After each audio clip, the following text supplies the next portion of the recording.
This Greek myth is called Arachne the Weaver. Remember, the myths that you will hear over the next several lessons originated or were created in ancient Greece. Let's take a look at where Greece is at on the map.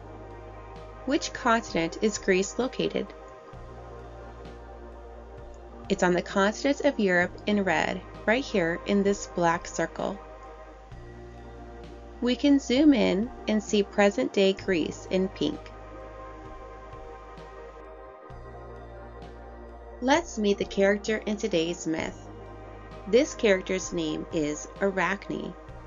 If Arachne is a weaver, what does she do? That's right, she weaves strands of thread or yarn in an alternating pattern in order to make cloth. What tool might she use? She would use a loom. This myth tells the story of an encounter between Arachne, a mortal woman, and the goddess Athena. Let's take a look at some vocabulary words in our read aloud today. The first word is arachnids, a class of animals that includes spiders, scorpions, mites, ticks, and daddy longlegs, which are carnivorous and have a two-segmented body, 8 legs, and no antennae or wings. Let's use this word in a sentence. Many people confuse arachnids with insects until they remember that insects have 6 legs and arachnids have 8. Our next word is stern, harsh, firm, and/or strict. Let's use this word in a sentence. Their grandmother gave them a stern warning that they were to look both ways before crossing the street. The next word is superior, higher in position or quality. Let's use this word in a sentence. Alice felt that her pie was far superior to her sister's. As I read, I want you to listen carefully to find out which animal in nature this myth is about. Let's begin. Long ago, there lived among the Greeks a young woman named Arachne, who was a very gifted weaver. A weaver weaves or spins threads or yarns together to make cloth. Arachne wove upon a wooden frame called a loom. She did not just weave solid colors. She wove tapestries, wonderful woven pictures that people would hang on their walls as art. People came from distant lands to see these masterpieces in Arachne's studio.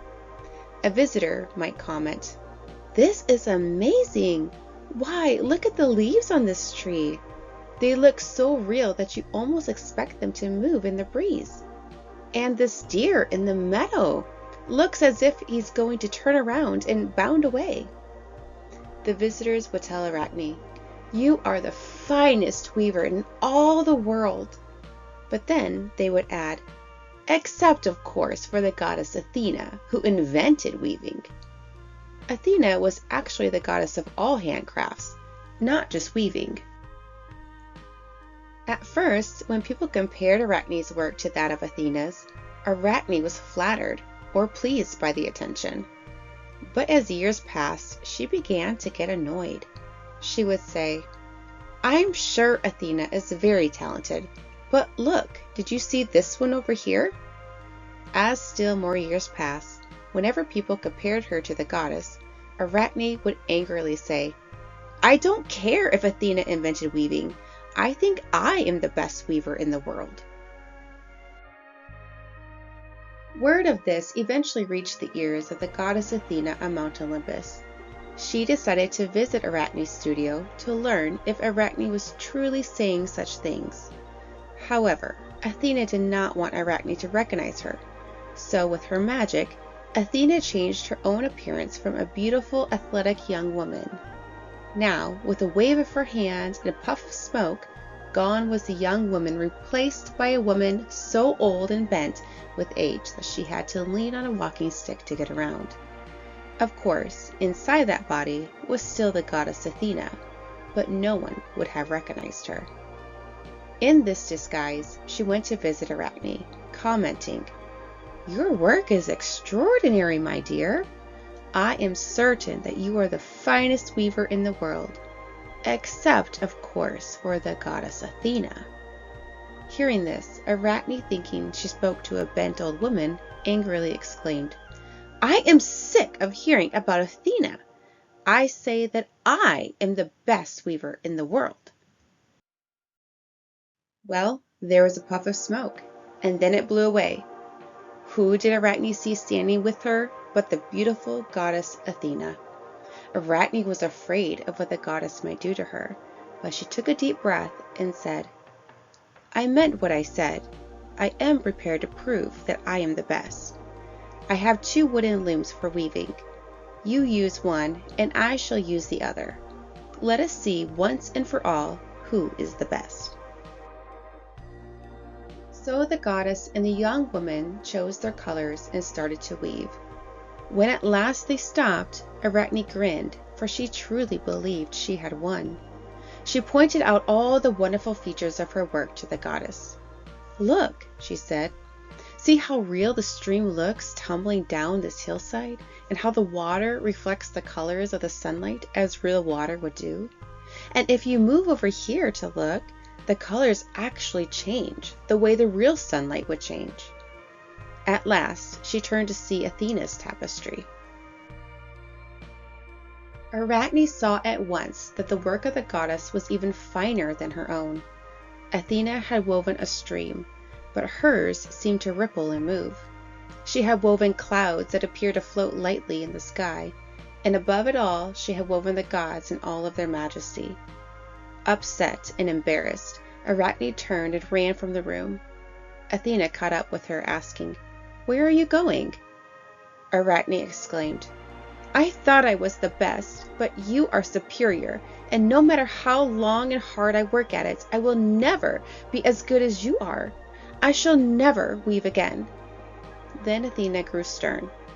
Everyone is born with some special gift or talent, if only he or she can figure out what it is and how to use it. You must not waste this skill of yours. We shall see to it that you shall weave again. She reached out and touched Arachne's shoulder with the tip of one finger. Instantly, Arachne began to change shape. She grew smaller and smaller, and her body rounder and rounder. Her legs and arms grew longer and thinner until, after about 5 minutes, Arachne had turned into the very first spider in the world. Today, we call all the members of the spider family arachnids, and that is why some people say all spiders are the children of Arachne the Weaver. Let's take a look at some characteristics in this Greek myth. Did this myth try to explain something in nature or teach a lesson? Yes, it tried to explain how the first spider was created. A lesson that it was trying to teach was to not be proud or boastful.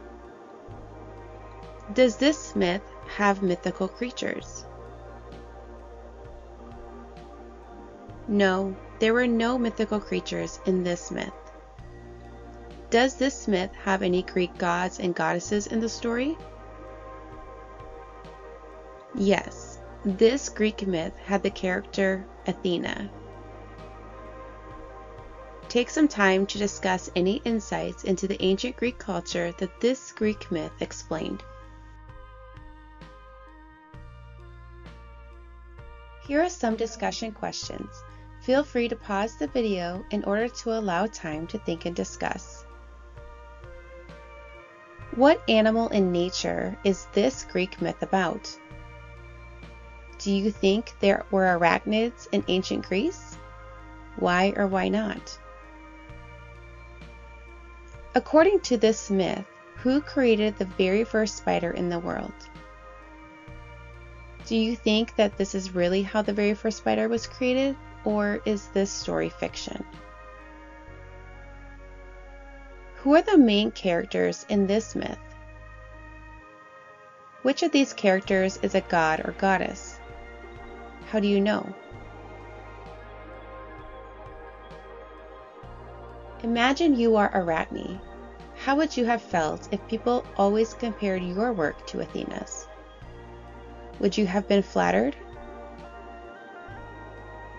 How does Arachne feel when she sees Athena's superior work?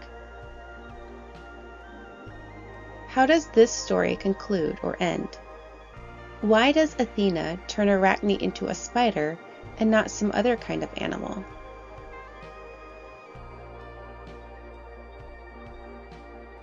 Do you think there are lessons to be learned from this myth? If so, what are they?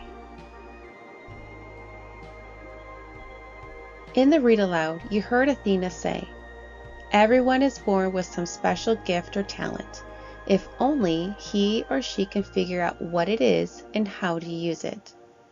What is your special gift or talent? Have you figured out how to use it?